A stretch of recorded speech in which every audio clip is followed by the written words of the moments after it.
Hello there, and welcome to the RotoWire Fantasy Baseball Podcast brought to you by Rival Fantasy. Go to rivalfantasy.com or get the Rival Fantasy app. Today is Sunday, April 23rd. My name is Chris Crawford. With me today is Ryan Boyer. We're going to wrap up a lot of the action for the weekend, and we're also going to go over some headlines. But real quick, Ryan, do you want to tell the people about a little friendly bet that you and I made over this baseball weekend? I don't know what you're talking about. What bet are you? Okay. Okay. Very forgetful on this Sunday afternoon. So some of you might know that I am a Seattle Mariner fan. You see that big jersey behind me and the Kingdom hat that I'm wearing for those of you who are live watching this on YouTube. And Ryan has grown up being a fan of those St. Louis Cardinals, and those two teams happen to be playing each other. So we made a very friendly wager. Stuff on the wall. It's a very Ozzy, nice. Gibby up here. Yeah, trying to do nice. Well, Ozzy and Gibby clearly haven't been playing in this series so far, Ryan, because they have fallen behind 2-0, and we made a little friendly wager that the loser of the series had to upload the podcasts, and also we made a little side wager between Jordan Walker and Jared Kelenic getting the most hits. Ryan, that's looking pretty good. It was actually Nolan Gorman. Oh, Nolan Gorman, excuse me. I apologize. Which I think I think they both have one, so I guess technically it. Yeah. No, Kelenic definitely has 2 because he don't. No. Walker and Gorman. Okay. Just getting that clear. Don't ever insult Jared Kelenic with saying. I think Kelenic might have 3. I think he does. Yeah, because he drove in the run with the single, and then he hit that amazing opposite field homer. How he hit that ball out to opposite field is just unbelievable because it was literally low and in on the guy, a pitch that most guys just yank.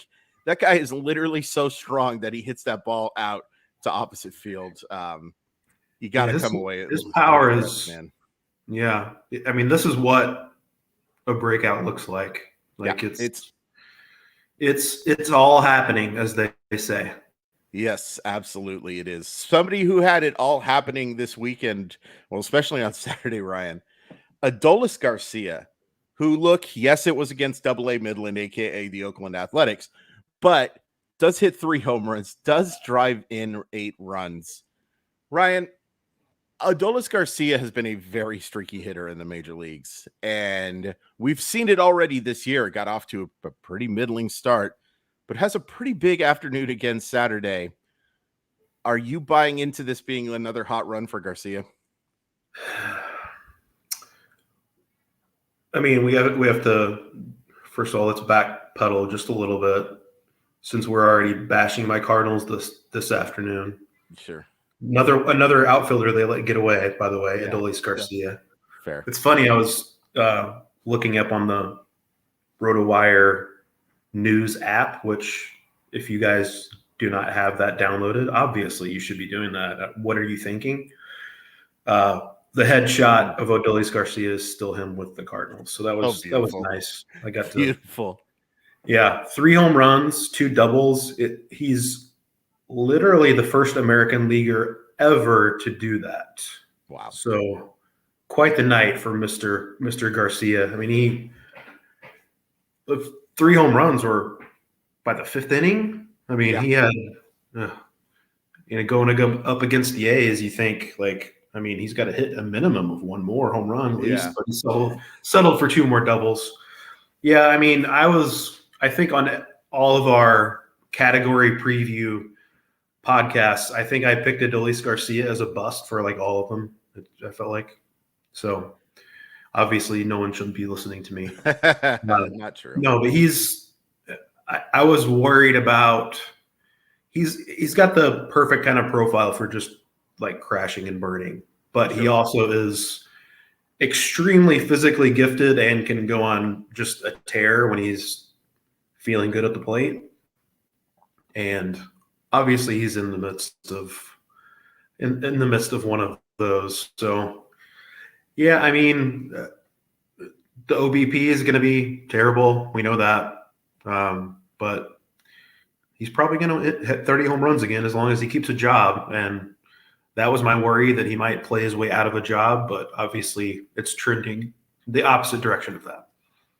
Yeah, I mean, look, there are going to be highs and lows with Garcia. That's just because of the approach that he has. It is worth pointing out that he is doing a nice job not swinging at pitches outside of the strike zone right now in a small sample, but chase rate in the 65th percentile, a bunch of stuff above 90 in what you want to see for in terms of hard contact, average exit velocity, hard hit percentage in the 89th, expected slugging in the 89th. I like Garcia, and I think he's a fun story too. I just can't help but like it's worth pointing out he has not played a whole heck of a lot of Major League Baseball. You may be surprised to find out that he's already 30 years old.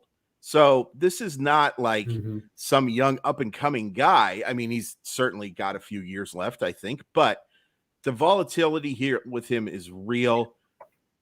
I think it's also possible. It's possible if he does keep up, like, look, he's in the bottom 27th percentile in walks. So it's not like he's all of a sudden going to become Edgar Martinez with the patience at the plate. But if he is swinging at more consistent strikes and keeping the strikeouts to a low roller, which he's done so far, strikeout rate below in the 56th percentile, which is solid, I do think there is that chance for that breakout. Brian, I have to talk about another former Cardinal, but this time it's bad news. And that's going to kind of be the theme of the show, as we're going to kind of alternate good news and bad news. Sandy Alcantara pulled from his, he was, why can I not think of the term right now? Scratched from his start. He scratched from his start. That's great podcasting work by me. So with bicep tendonitis is what they're saying. However, they are claiming now that Garcia, and I did this update this morning for RotoWire, that Alcantara will be scheduled to make his start on Wednesday if everything goes right with his bullpen on Monday and a side session that he's throwing today. How concerned do you have to be about this, Ryan? Yeah, I'm surprised. Like, I don't know why you would mess around with it. Like, I mean, at least put him on the IL and have him miss a couple starts. This is your golden goose, and he's dealing with an arm injury. Like, I don't know why you're just pushing him back or having him miss one turn, it looks like. But I mean, maybe they'll change their mind after the bullpen session. We'll see how that goes. I mean, I hope gets out of the bullpen session with no issues and looks fine on Wednesday. I know he's gonna make me regret that trade for as long as I live, but sure, Cardinals fan, but I'm still a big Sandy Alcantara fan. So hoping he's all right. Bit of a slow start this year. I think if there was a little bit of concern, if you could call it that, with him coming into the year, is that he's not as much of a bat misser as your other elite guys, and with the shift restrictions in place, maybe a few more of those balls are going to find holes, and I think that's probably been the case. But I think you and I both, presuming health, and hopefully this is just a minor little blip on the radar, that he's going to be, among the elite of the elite. Yeah, fingers crossed. And look, the Marlins haven't always made the right decisions. I can't imagine that they're going to have this dude on the mound if he's not 100%, or even close to 100%, because he's just not an important part of their 2023 season. He's a massive part of what they're building there. Like, as good as he is and as durable as he was last year, you want to keep that. You want to make sure that he is available to pitch as often as he can. What exactly are they building there, by the way? It's a good question. They do have a pretty good farm system. It's not great. It would be helped if Khalil Watson ended up being not terrible. And so far he has looked terrible and unfortunately injured right now as well. And they had a fun little thing that they put in left field there for a while, right? I was getting ready to say what they need to do is rebuild the home run structure. I mean, come on. Yeah, absolutely. Okay, so from bad news to good news, Ryan, and this I think will be pretty good news. Tony Gonsolin. So he's being pulled off his rehab, which is normally bad news, but in this case, it's good. His next start is very likely, according to manager Dave Roberts, going to come on Wednesday against the Pirates. Now, Gonsolin has missed all year with an ankle sprain. What seemed like it was going to be a very short stint on the injured list actually ended up being a fairly long one. And then it kind of looked like it might carry over into like the middle of May. but he's looked good for the most part during his rehab stuff. They are saying he's only going to be built up to throw around 4 innings. Obviously, you're carrying Gonsolin on your roster, but knowing that, do you still start him on Wednesday, knowing that he may not be able to qualify for the win? No, I don't think so. I mean, unless you're just really in a bind. I mean, he is incredibly efficient, so like I guess it's possible he could be so efficient that he squeezes out 5 innings, but I would keep him on the bench for the upcoming week. A little surprised that they're rushing him back. I would have liked to have seen, I know we're going to talk about him a little bit later, but would have liked to see them give Gavin Stone a shot. Let Gonsolin stretch out a little bit more in the minors, kind of knock that rust off. Mm-hmm. From an unearned runs perspective, not a great rehab start for him, but I think he struck out like 7 in his 4 innings or whatever it was in his rehab start. Velocity was, I want to say it was actually up a tick from where it was last season. So yeah, I mean, I understand it. But yeah, I mean, 4 innings. I think I saw like a 60 pitches was going to be like his max. So, unless you are just really hard up for options, I think you should keep him benched this upcoming week. Yeah, and we're going to talk about some young starters in the second half of the show as alternatives. I'm kind of surprised they didn't turn to one of these guys, and Gavin Stone, who we'll go over. It just seems weird to me to have him up if he's only going to be able to throw that many pitches. Kind of not a desperate seems weird to say on April 25th or whatever the heck Wednesday is, but they are a team that has dealt with a bunch of injuries to their pitching staff. And if they feel like, that the ankle can't get worse, then I get that from that perspective. But I'd much rather have a healthy arm who's built up to go a little bit deeper in that outing than one, especially because I believe the Dodgers have an off day on Monday, so they could play around with the rotation a little bit. I could be wrong there. But it does seem like it's just a little bit weird. Long story short, no, I'm not starting him against the Pirates, even though the Pirates lineup is certainly beatable. It just doesn't seem like something that's going to work out terribly well. Bad news for Chris Bryant, which is just, it could be worse news for Chris Bryant, but this is a guy has just been so injury prone over his career, and now unfortunately leaves the game due to a glute injury, not in the lineup for Sunday's very early morning game. I'm always reminded of how early those morning games are on the West Coast as a guy who is like, it's 9 a.m. Why the heck is there a baseball game on my television? But Chris Bryant, because of the health concerns, for everybody else, day to day probably means something a little different. But with Chris Bryant, it's something you got to be a little bit concerned about, right? Sure. I mean, when he was first lifted from yesterday's game, I don't know if you saw the replay, but like he took a swing and kind of like his back half like collapsed. Like it didn't look great. Like he looked to be in a good amount of pain.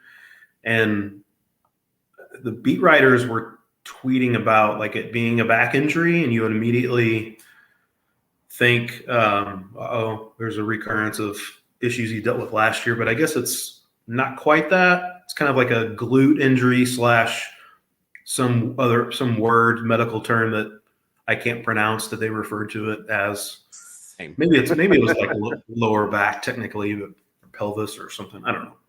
Anyway, but I think it's close enough in that area that you kind of have to worry a little bit, especially with I remember last year he spent time on the IL with the back injury, and then he came back and he made it like 2 at-bats and then went back on the IL with more back issues, and just kind of a lingering thing, as we know back problems can be, but hopefully it is just a day-to-day thing. Chris Bryant finally got off the schneid as far as Coors Field home runs go. I saw that he broke some kind of dubious Coors record for homerless streak. So yeah, I mean he's hit pretty well, all things considered, as a Rocky, but the home run power not necessarily been there, and obviously injuries have been a concern dating back to his Cubs days at times. So hopefully he's all right. Sounds like it's hopefully day to day, and fingers crossed on that. Yeah, me too. Just don't be surprised if day to day becomes 10-day IL and 10-day IL becomes something else, because though injuries in that area can be tough, and he is unfortunately a guy who has dealt with quite a few of them. Shane McClanahan, Ryan, once again, really good on Saturday. 6 innings of 2-run baseball, strikes out 10. That's a season high for him. Now, over 29 innings so far this year, McClanahan has a 1.86 ERA. He has a 37-12 strikeout to walk ratio, and he's looked the part doing it. Look, I've got a chance to watch a bunch of his starts outside of a little bit of command issue that he had in the middle and a couple of starts against the Nationals and the Red Sox. He's really looked the part. Is Shane McClanahan a fantasy ace? As long as he stays healthy, yeah. I mean, I think he has to be considered that. I mean, I may have the numbers not quite right, but I believe it was 33 swinging strikes that he had yesterday on like 88 pitches, which is just an insane. That's insane number. His CSW was like 49%. Yeah, I mean, it's when he is on, like he can look as filthy as anyone. I had concerns coming into the season a little bit with him because of the shoulder issues down the stretch last year, but those were somewhat abated by, him coming into spring training, throwing hard, feeling good. Mm-hmm. Obviously that's continued into the regular season. I think you still have to have last year's shoulder issues in the back of your mind. We are talking about, unfortunately, two sides of the coin there with a young guy who throws very hard. It's a good thing, but also can lead to injuries because that's just the reality of what we're dealing with. But yeah, I mean, he's one of the most fun pitchers to watch. He's just can be really filthy when he's on, and obviously he's on a heater to start the season, as are the Rays as a whole. Yeah, absolutely. It's I'm looking forward to that Atlanta Tampa Bay series, to be honest with you, just to see who, because those two teams have just stood out. But yeah, I think I agree with you. I wish McClanahan was a little more efficient, like a guy who could get more 7 innings, goodness forbid, 8-inning guys. But there's not a lot of people out there who are that. That's one of the reasons why Sandy is such an exciting pitcher, is because of the fact that, he does have that chance to go 7 or 8 innings. But yeah, I would say McClanahan is definitely, if he's not a fantasy ace, he's right on that precipice. It's been very impressive to see what he's done when he's been healthy on the mound. Unfortunately, Ryan, we got some bad news to close on our headlines, because we went good news, bad news. And unfortunately, of course, there is some bad news to report for Logan O'Hoppe. For those who did not see this morning, it was announced that he has a torn labrum and he is going to miss 4 to 6 months on the season. Now, O'Hoppe is more of a long-term play for me than anybody who I was really considering for my 2023 roster anyway. But let's say you are playing in a 2-catcher league, Ryan. Is O'Hoppe somebody who you still have on your roster, or is this somebody you have to cut bait with, unfortunately? Oh no, I think you have to cut him loose, unfortunately. Yeah. I saw the at bat where he originally hurt his shoulder. It really reminded me. I was talking about it with Drew on yesterday's podcast. It reminded me of the Fernando Tatis thing when he took a big swing and just immediately kind of clutched at his shoulder. O'Hoppe actually stayed in and finished the at bat and singled, and then played for a few more days, and then shoulder injury flared up again, and the MRI showed the bad news. So really a bummer. He'd been off to a nice start. As far as young catchers go, he's got quite a bit of offensive upside. Mm-hmm. You never know how a player is going to come back from a labrum repair. I mean, that's a pretty significant operation. I know they say 4 to 6 months, so that technically could give him a window to return late in the season, but I can't imagine that's hard to imagine going to happen. So it's the Max Stassi and Chad Wallach show for the time being. So Yeah. Uh, A bummer any of for those guys? Oh yeah, Yeah. Matt Tice. Yeah. Matt Thies. Yeah.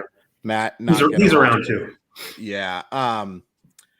Of somebody in the chat just said that they dropped MJ Melendez for O'Hoppe, and now that they have Shea Langoliers, like this is the thing about catching leagues, man, or two catcher leagues especially, is just like don't do it. Don't do it. But hopefully O'Hoppe will come back. And Are you a fan of two catcher leagues? I'm not a fan of two catcher leagues, Ryan P. Boyer. I am not a fan of two catcher leagues whatsoever. But yeah, I still think long term, O'Hoppe has a chance to be a solid player. It does suck to lose basically a full year of developmental time. Our buddy Chad points out that O'Hoppe was your Adley handcuff. You don't need an Adley handcuff, and Adley Rutschman needs no handcuff whatsoever. That guy is just stupid good.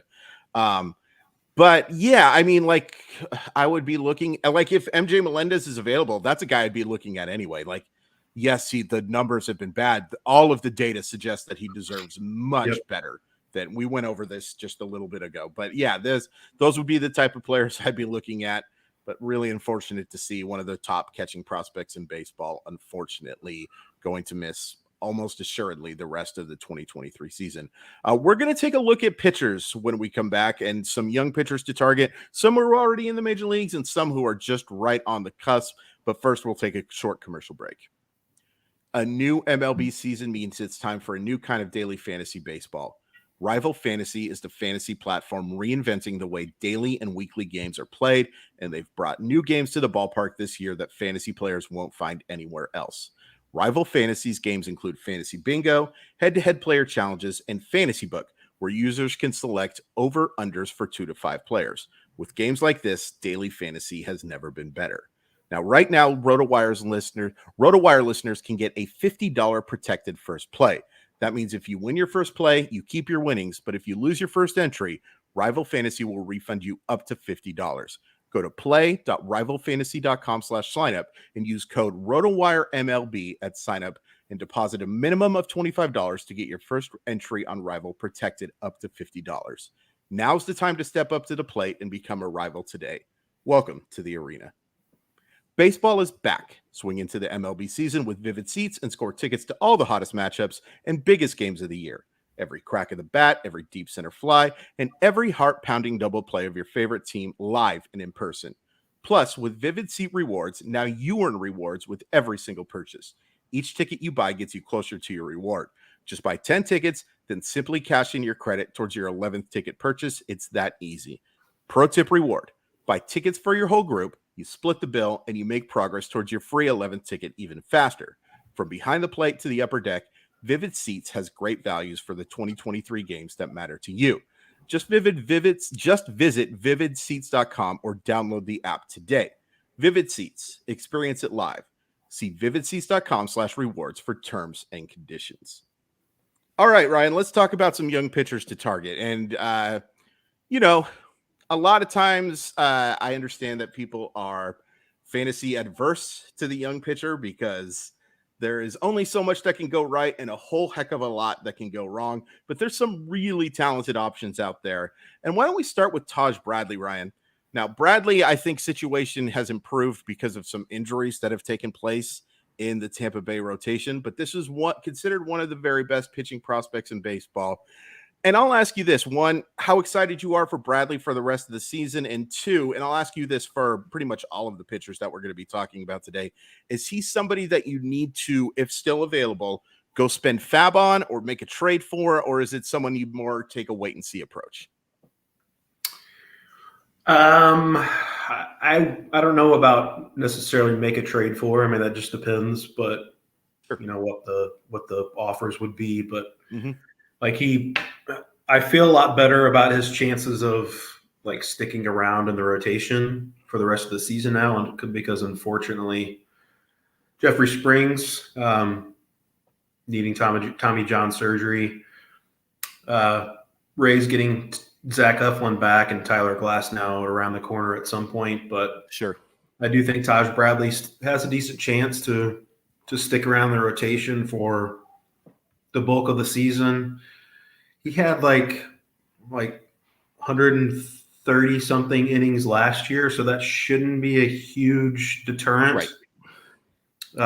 He's obviously been fantastic his first 2 starts.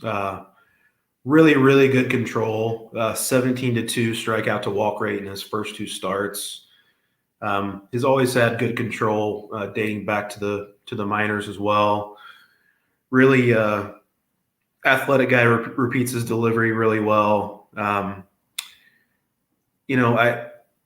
wonder about obviously his results so far speak to plenty of strikeout upside. I wonder if that'll eventually come back down a little bit.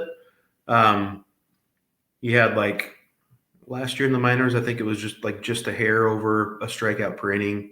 It's always tough to project that improving at the major league level, but obviously he's done that so far.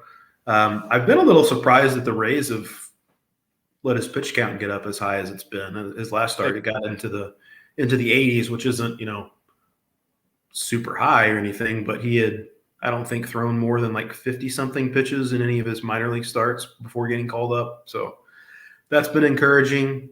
Obviously, he's got a good offense backing him, so pretty bullish on Taj Bradley, both in the short and long term. Yeah, I like him a lot. Here's how you know your stuff is good, by the way.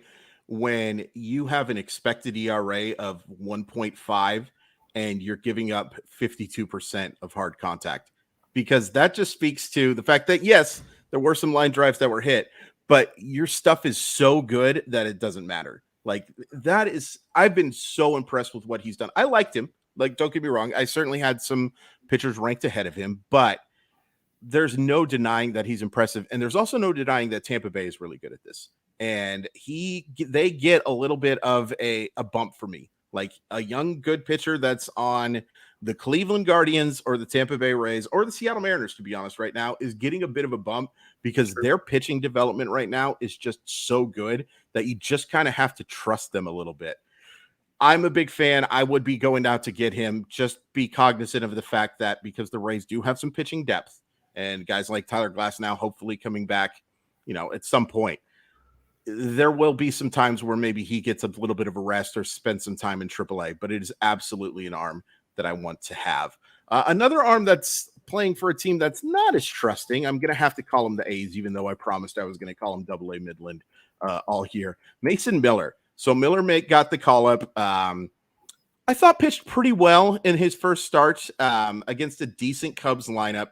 This is a guy who throws 100 miles per hour and has improved on his slider considerably over the last few years. How high are you on Miller? And if he's somebody who, since the call-up was happened this week, is that someone you're adding a high priority to for a FAAB purchase? The Los Angeles A's, can we call them that? Oh, that's too soon, bud. Too soon. That really does stink. As a guy who it sucks, resides in St. Louis and saw the Rams leave for Los Angeles, I feel their pain. But yeah, I mean, speaking of, we talked about Taj Bradley's stuff. Mason Miller's just jaw-dropping repertoire of pitches. I think obviously we're just talking about one start of data, but I think on the Stuff Plus metric that Sarah's came up with, it's on Fangraphs now.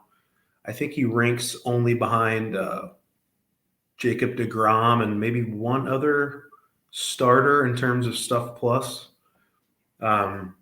So obviously that stuff pops. I mean, he had 28 and a third, not including the Arizona Fall League, 28 and a third total pro innings prior to his promotion.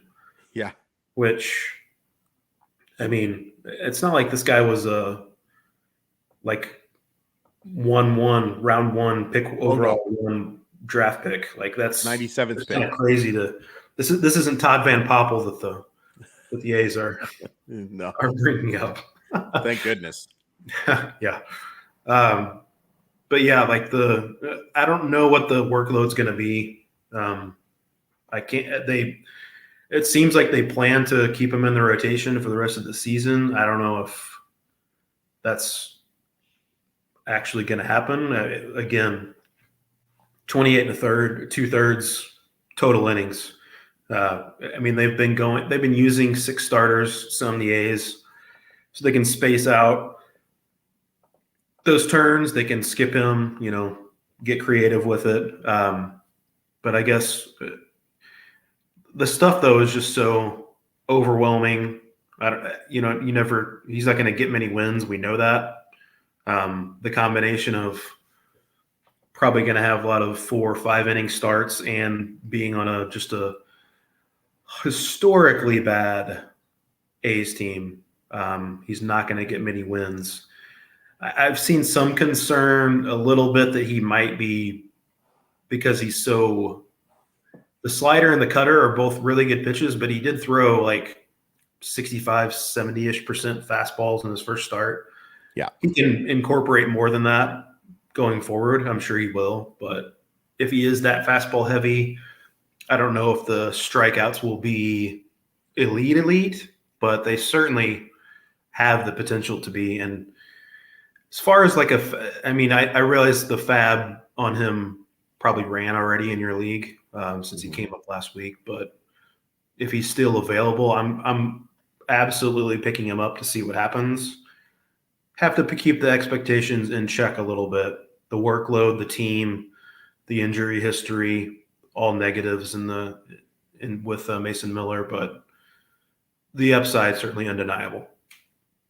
Yeah, I really like Miller long term. A guy who I got really good positive reports about in the Arizona Fall League. I'll be honest with you, he was a player I started checking out more because I got his first Bowman autograph card and I wasn't familiar with him. And okay, well, I know he was a 3rd round pick.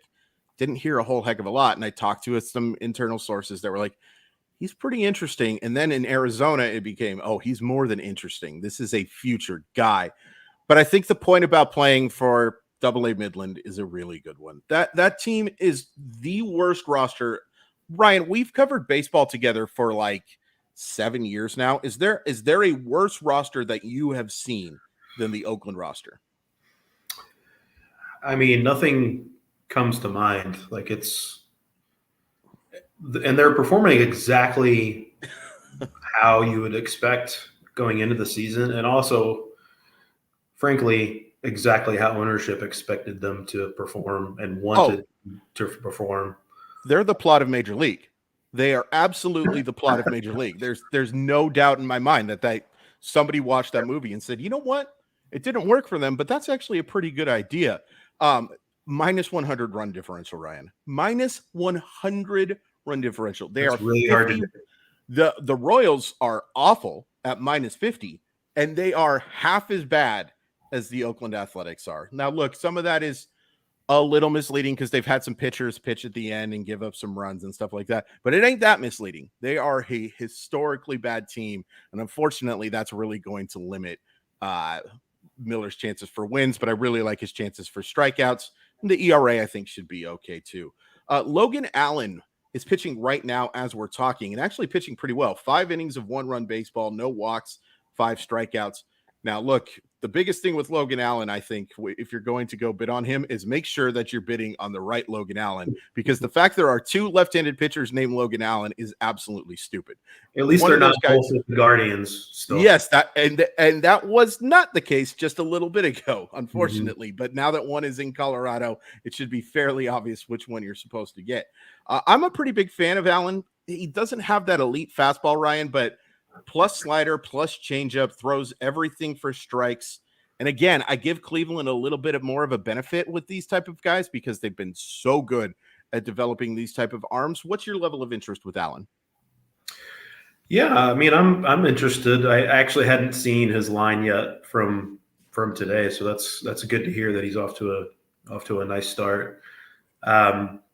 Struggled a little bit at the AAA level last year when he was promoted, but was awesome there to start 2023. I think maybe as far as upside goes, he's probably, you being the prospect hound can speak to this better than I can, but he's probably a notch below the Gavin Williams, the Tanner Bybee, Daniel Espino, certainly, although looks like he's having another setback, unfortunately. Yes. Will the strikeouts Logan Allen was pretty prolific in terms of strikeouts in the minors, but I think generally he's probably viewed as more of like a mid-rotation guy.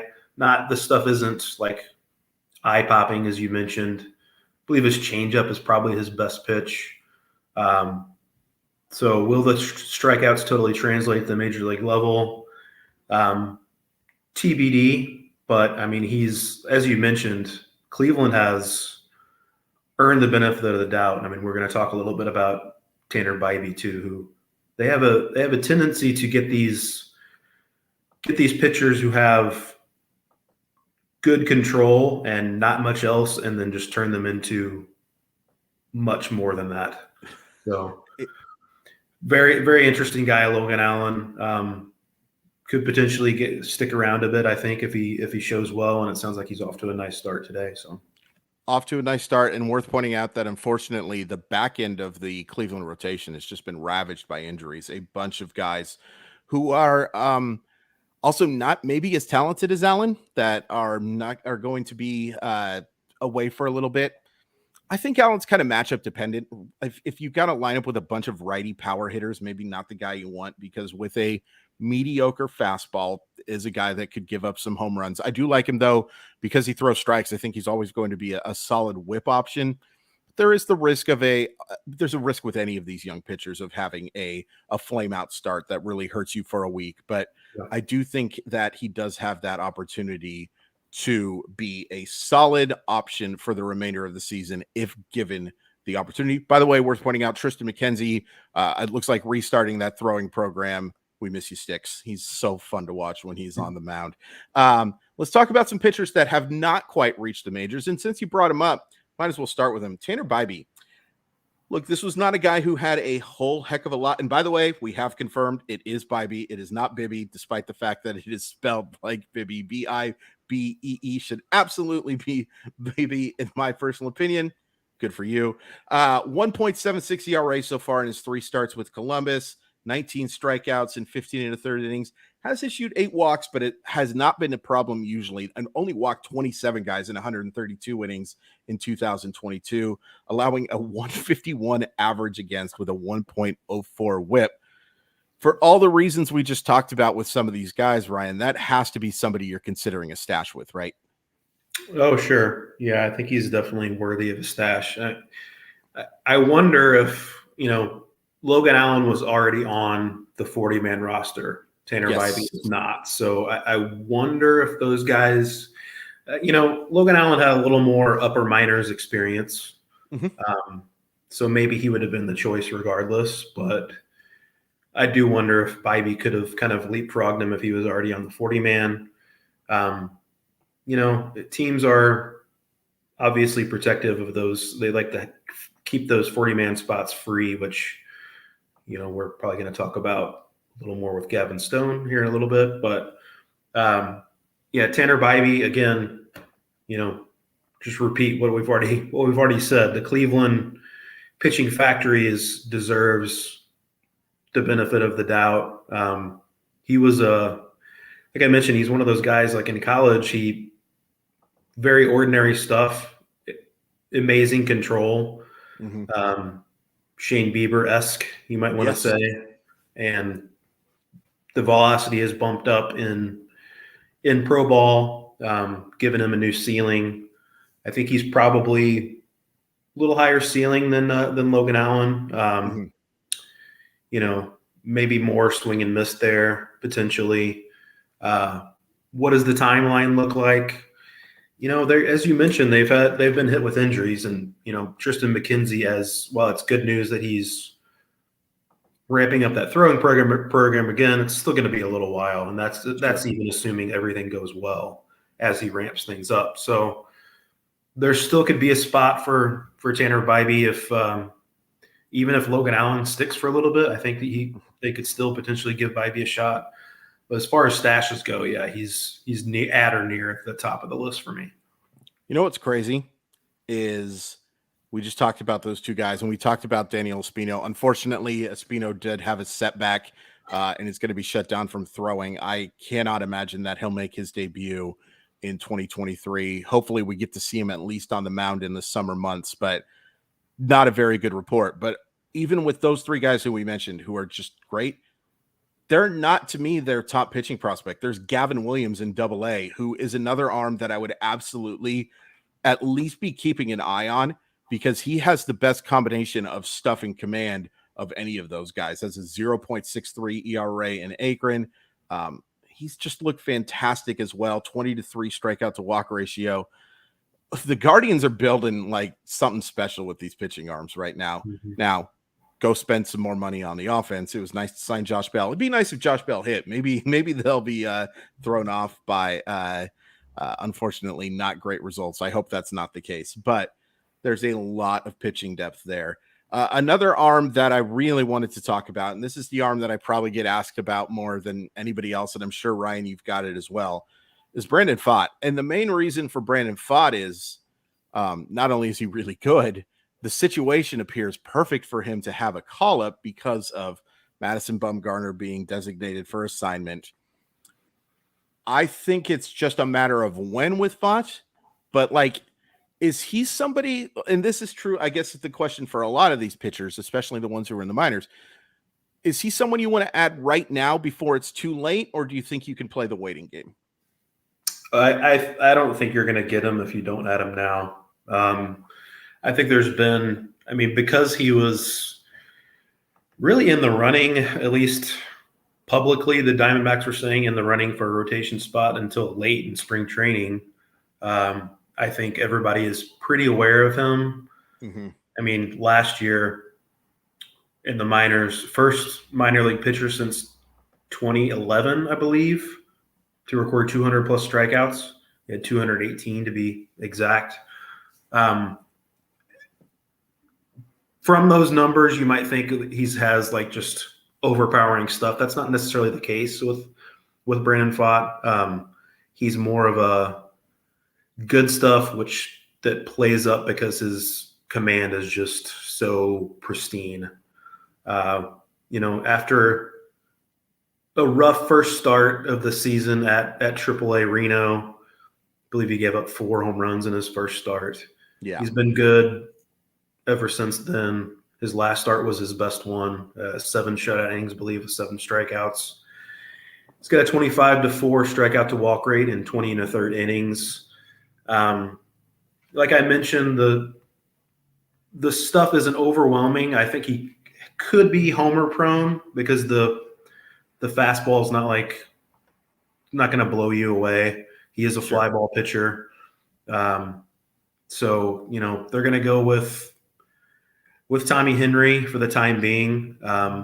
Henry could be a decent back end starter, but I think they're going to give Brandon Pfaadt a look soon, if not, within the next week or so.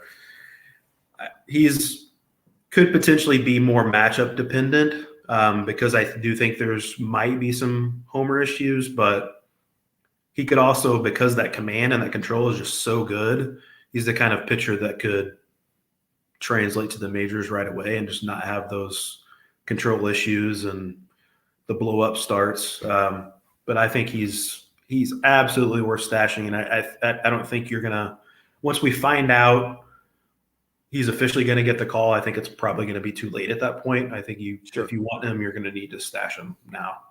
Yeah. And I totally agree with that. I will caution fantasy players in this regard. You're going to look at his strikeout totals, especially last year, and think that this is like an elite swing and miss guy. 218 strikeouts in the minors is just insane. And like right around 167 innings.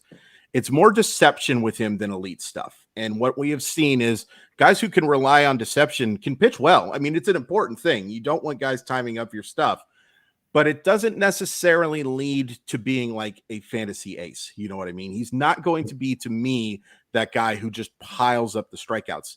It's more about the fact that he has a complete arsenal and the fact he throws everything for strikes, especially at the lower levels. leads to more strikeout totals than necessarily suggests his stuff is. But that's not insulting Fott. That's just letting you know that this is not going to be like the next Max Scherzer, you know what I mean? Like out there in terms of like his strikeout totals in the minors. Just a little something to be wary about if you think he's going to be like the difference in a category for you. Just one quick thing to add real quick. Oh, please. On Fott. I should point out, like, those numbers that he produced at AAA Reno, like, one of the toughest, if not the toughest, hitting and pitching environments, Great point. Both the park and the league. I mean, you might recall that Dre Jameson and Ryan Wilson, both good pitching prospects, young pitchers in their own right, just posted horrendous numbers at AAA last year. Yes, and they've shown that they can get big league hitters out. So he reminds me a little bit of Zach Gallen in that regard. Zach Gallen also doesn't have overwhelming stuff either.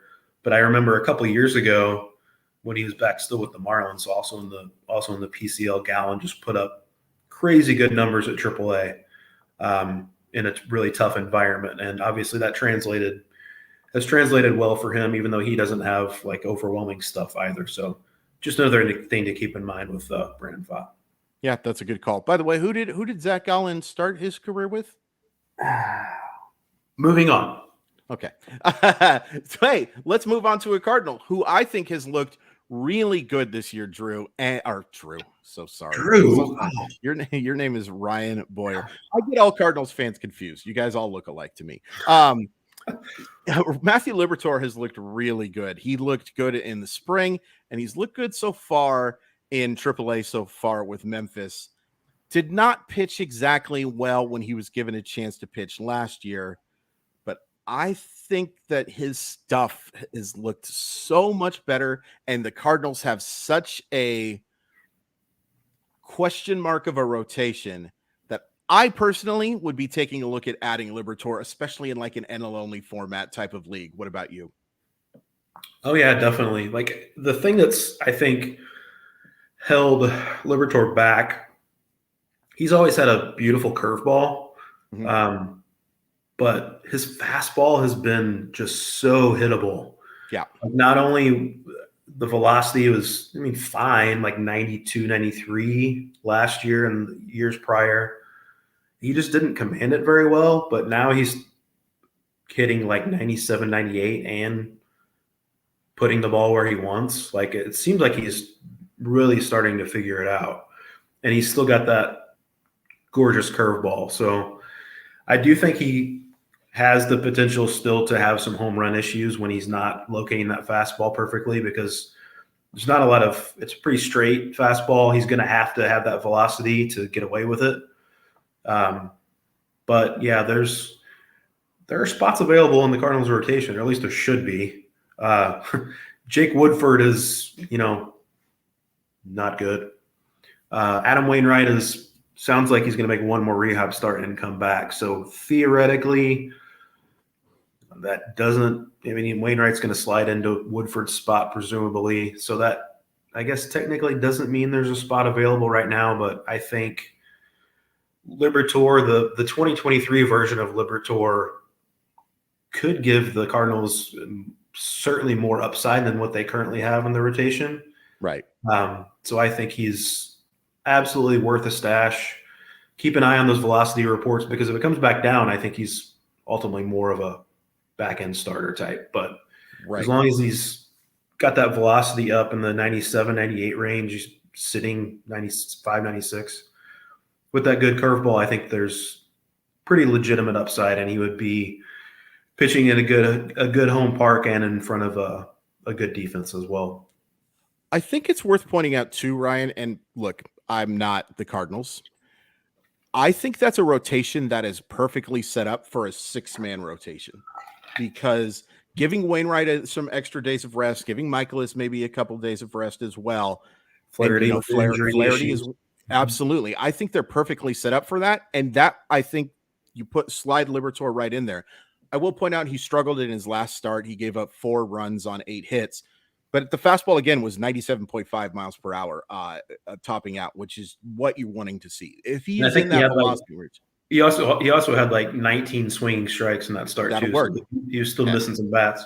Yeah, and AAA life, no matter what park or where you're playing, it's not a lot of fun. I am sure not exactly great defenses necessarily behind you. I don't believe that the AAA Memphis defense is quite as good as the St. Louis Cardinals defense right now, Ryan, but definitely a name to keep an eye on that, has lost some prospect luster. Who is he traded for again, by the way? I mean, are we going to keep doing this? Yes. I mean, come on. Randy Rosarino looks pretty good, buddy. What are you trying to do to me, man? Point out that my Seattle fan existence has been miserable my entire life, so you can take a couple of hits. A name that I think, if I haven't been asked about FAAB the most, Gavin Stone has been the name that I have been asked about the second most, or the most. I get asked a lot about pitchers. Gavin Stone, one of the breakout stars of the 2022 season, a name we kind of mentioned earlier as a potential starter instead of Gonsolin going only 4 innings. I'm a big fan. I also wonder if he's maybe a year away from being a real true option. It's also worth pointing out, a few people brought up in the chat, Bobby Miller is a guy that they could also turn to. But I think Gavin Stone is probably the next guy in their mind. How high are you on Gavin Stone for the rest of the year? High on his ability. I think maybe it's a tell that the Dodgers might agree with you that he's a little ways away if they opted to shorten Gonsolin's rehab assignment instead of going with Stone. He has struggled on the whole in 2023 so far, but was really good his last start. Right. Worth pointing out. He's not like a big physical guy. He's kind of on the smaller side. I don't know what the workload will look like long term. Sure. Maybe they want to build him up a little bit more, but has excellent stuff certainly. And the Dodgers are another one of those teams. Hasn't worked out with Noah Syndergaard, but the Dodgers are certainly one of those teams that can get the most out of pitchers. Sure. And Gavin Stone, even though he didn't get the call this time around, I think he's absolutely worth stashing. Sure. Yeah. I mean, look, the big issue with him so far has been that he's just not thrown consistent strikes. He's walked 10 guys in 19 2/3 innings. And even in that good start where he had 4 2/3 shutout innings, he did walk a couple of guys. His changeup is elite. Like, that's an out pitch right now. That is one of the best prospect changes that I've seen in quite some time. And I've seen some pretty darn good ones, Ryan, because I am old as dirt. I just wonder if they are being a little more protective of him, and they would like to probably see a little bit more consistency, because there's a couple of decent outings here. He did have 5 innings of 1-run baseball. For the most part, it's been kind of a struggle, and he hasn't been getting deep into games either. The 5 innings is the most that he's thrown. Wanted to throw one name out. This is kind of like a super stash type of thing. I would not be shocked if his debut didn't come until 2024. But I got to talk about Andrew Abbott of the Reds.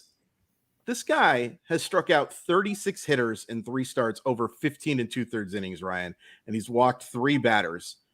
I do think there's an opening here, and I know we didn't really talk about him as one of the guys that we were going to talk about, but do you think the Reds situation might allow an arm like Abbott, who I think is actually probably the most underrated pitching prospect in baseball right now? Do you think their situation might allow for somebody like Abbott to have some success?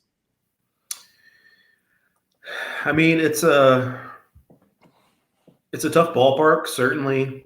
Yeah. Not a great team. But I mean, he's just shown in his numbers, certainly this year, that the strikeout upside is pretty massive.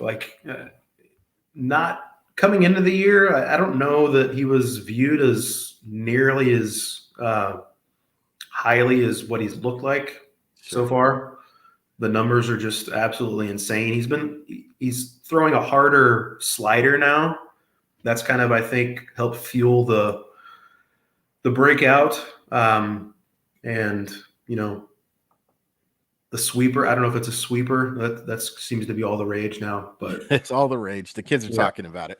But yeah, this is the AA level. But that doesn't mean he can't skip over AAA and go straight to the majors.